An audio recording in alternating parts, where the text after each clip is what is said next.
Avenue. Viewing a course as a student. When you are editing a course page or an activity, it can be helpful to temporarily view the course as a student would see it.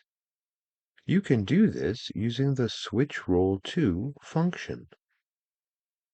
You can locate the Switch Role To function by clicking on your personal avatar or photo or profile image at the top right of the screen.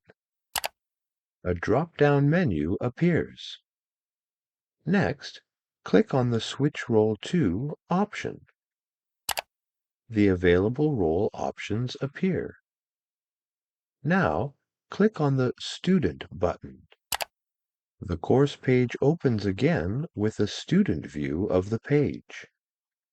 Your current role will appear in the top right corner beside your personal avatar or profile image, and a message advises you about the current role in the center of the page above the topic sections. To exit the student view and return to your normal role, you have two options.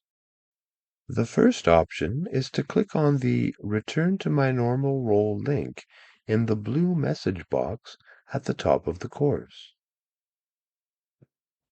The second option is to click on your profile image in the top right corner again.